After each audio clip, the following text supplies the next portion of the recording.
मेरा डॉक्टर साहब से एक सवाल था कि मेरी बच्ची को टॉन्सिल्स हैं, तो क्या उसका ऑपरेशन करवाना चाहिए या नहीं? टॉन्सिल्स के ऑपरेशन डिपेंड करता है कि कंडीशन क्या है उनकी। अगर बहुत ज़्यादा उनको परेशानी है, आए दिन उनको प्रॉब्लम होती है, बुखार की कैफियत रहती है या खाने पीने में कोई मसले मसाइल होते हैं, तो बेहतर ये है कि अकॉर्डिंग टू द कंडीशन जो है उसका फ़ैसला किया जाए।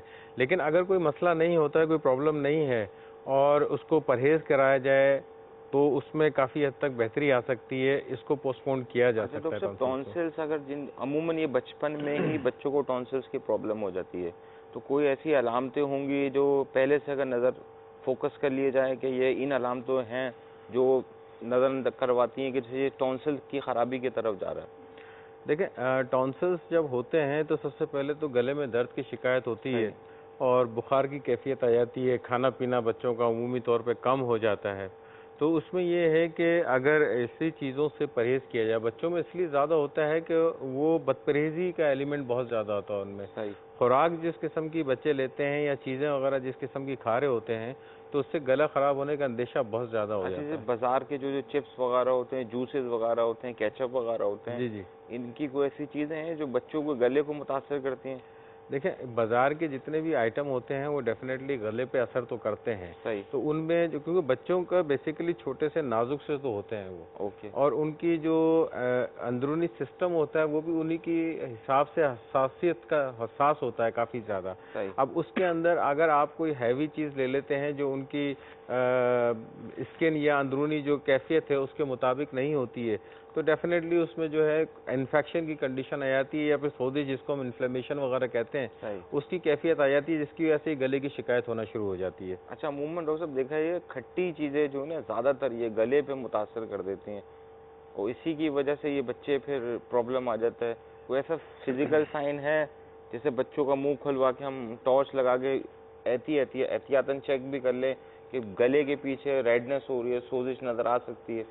देखिए, अगर आप ये कर सकते हैं, क्योंकि इसमें जो बेसिकली जो एक डॉक्टरी तरीका होता है वो तो टंग डिप्रेसर वाला होता सही। है, क्योंकि बच्चा, हर बच्चे की जो है आप बैक साइड के ऊपर देख नहीं पाते, तो बच्चा एक तो कोऑपरेटिव नहीं होता, छोटा बच्चा इतना ज़्यादा कोऑपरेटिव नहीं होता। अगर कोई कोऑपरेटिव बच्चा है तो उसमें ये है कि ज़रूर उसका मुंह खुलवा के ज़बान को थोड़ा सा प्रेस करके सही। आप अंदरूनी तौर पे टॉर्च की मदद से रोशनी डाल के देख सकते हैं कि अगर अंदरूनी दीवार जो है उस पे कहीं सुर्खी माइल चीज़ें नज़र आ रही होती हैं, तो इसका मतलब ये है कि इनकी गले की खराबी पैदा शुरू हो चुकी यानी ये है। फेरेंजाइटिस, गला जी, खराब की तरफ चले गया है। बिल्कुल इस तरफ तो जा फिर सकता है। यही फिर स्प्रेड करते चेस्ट इन्फेक्शन वगैरह पे भी चले जाता है? हाँ, इसमें देखें, एक एक रीज़न ये भी होती है गले ख़राब की, हम खाली बाहर की चीज़ों को ही नहीं इसमें शामिल करें। एक गले ख़राब की रीज़न ये भी होती है कि अगर नज़ला वगैरह हो जाता है सही। बच्चों में या बड़ों में, तो ये पोस्ट ड्रिबलिंग होती है, पोस्ट नेज़ल ड्रिबलिंग होती है, यानी कि अंदरूनी तरफ से नज़ला गिर रहा होता है। तो जिसकी वजह से उमूमी तौर पे गले में सोजिश पैदा हो जाती है, इन्फ्लेमेशन पैदा होती है, उसकी वजह से भी प्रॉब्लम हो जाती है। अच्छा, ये सवाल ये करना चाह रहे हैं कि इनका ऑपरेशन की तरफ जाएँ या ना जाएँ? हाँ, इनका तो मैंने वो जवाब दिया था कि अगर ये कैफ़ियत बहुत ज़्यादा उनको परेशान-कुन है, बहुत ज़्यादा परेशानी वाली कैफ़ियत आती है कि बच्चे की खुराक पे असरअंदाज़ हो रही है, बच्चे का वज़न कम हो रहा है सही। या उसके दूसरे मामलात हैं, उसमें कोई परेशानी हो रही है, तो उस पे डॉक्टर से मशावरत करके उसपे फ़ैसला किया जा सकता है। लेकिन अगर ऐसी अलामत नहीं है, तो उसमें एहतियात कर लें तो ज़्यादा अच्छा है। इसका मेरे ख़्याल से ऐसे भी पता लग जाएगा कि रिपीटेड इन्फेक्शन हो रहा होगा। जी, बिल्कुल। जी। अब वो खाने-पीने में जो बच्चे को ये नोटिस में लें कि बच्चे की कौन-सी चीज़ खाने से ज़्यादा प्रॉब्लम हो रही है। सही। आया कोई ऐसी खट्टी चीज़ इस्तेमाल कर रहा है या कोई बाज़ारी अशिया ऐसी कोई इस्तेमाल कर रहा है जिसकी वजह से उसको खाने-पीने में प्रॉब्लम हो रही है, या फिर उसके जो है नेज़ल कोई प्रॉब्लम तो नहीं है खुदा न ख़ास्ता, सही। नाक का कोई मसला तो नहीं है, नज़ले की कैफ़ियत तो ज़्यादा नहीं हो रही है जिसकी वजह से बार-बार ये शिकायत हो रही है। अब वो है तो उसमें थोड़ा-सा एहतियात कर लें, एहतियात करने के बाद जो है उसके अंदर काफ़ी टाइम आप इसको खेल सकते हैं।